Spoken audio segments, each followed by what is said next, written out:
15,000. 15,000 ஒரு தரம், 15,000 ரெண்டு தரம், 20,000. 20,000. 20,000 ஒரு தரம், 20,000 ரெண்டு தரம், 30,000. அரே மாணிக்கம் சார், 30,000 சொல்லுங்கய்யா. ஏன் சார் விலை ஏற்றிட்டே போறீங்க? சும்மா இருப்பா, சொல்லுங்க ஐயா. 30,000 ஒரு தரம், 30,000 ரெண்டு தரம், 30,000 மூணு தரம். உங்க பேர் என்ன சார்? மாணிக்கம், ஜேபி மாணிக்கம், 13 பெசன்ட் ரோடு, ராயப்பேட்டா.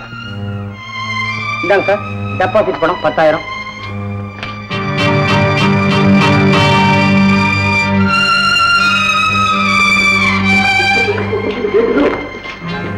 முதலாளி மாணிக்கம், நம்ம கடையில இன்னொருத்த வந்து முதலாளியா உட்காரதான் நான் விரும்பல. அதனாலதான் கடையை நானே ஏலத்தில் எடுத்துட்டேங்க. ரொம்ப சந்தோஷம்ப்பா. கடையை நல்லபடியா நடந்து நான் வர்றேன். முதலாளி, ஊர்ல இருக்கிற நிலத்தையும் வீட்டையும் வித்து இந்த கடையை வாங்கினது எனக்காக இல்லைங்க, உங்களுக்காக. இது உங்க கடை. வாங்க முதலாளி. வேண்டாம் மாணிக்கம், நீ என் மேல வச்சிருக்கிற அன்புக்கு ரொம்ப நன்றி. நீ இன்னும் வளர வேண்டியவன். கடையை நல்லபடியா கவனிச்சு நடத்து. ஆண்டவன் உனக்கு எந்த குறையும் வைக்க மாட்டான். நான் போயிட்டு வரேன்ப்பா.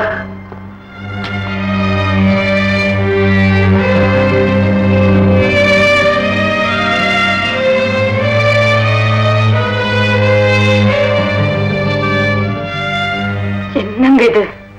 என்ன செய், அக்கம் பக்கத்துல இருக்கிறவங்க ஒரு மாதிரியா பாப்பாங்களே, அதனாலதான் தோல்ல இருக்க வேண்டிய துண்டு தலைக்கு வந்துருச்சு. அப்பா,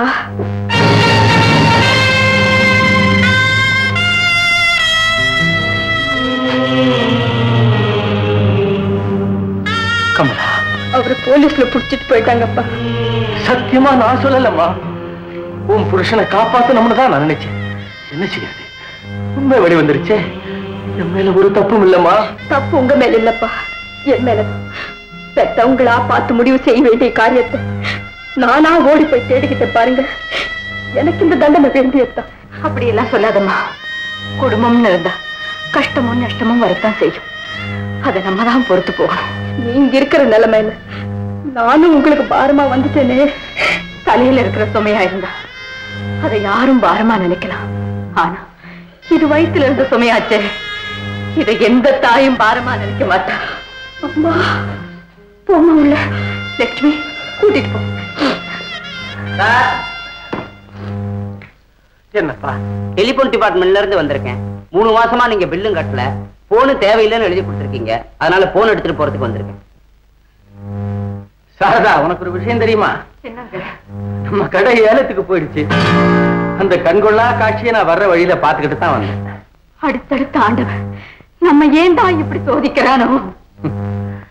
மனுஷனுக்கு கஷ்ட நேரம் வந்துட்டா அவன் ஒட்டகத்து மேல ஏறி நின்னாலும் நாய் கூட கடிக்கத்தான் செய்யும்.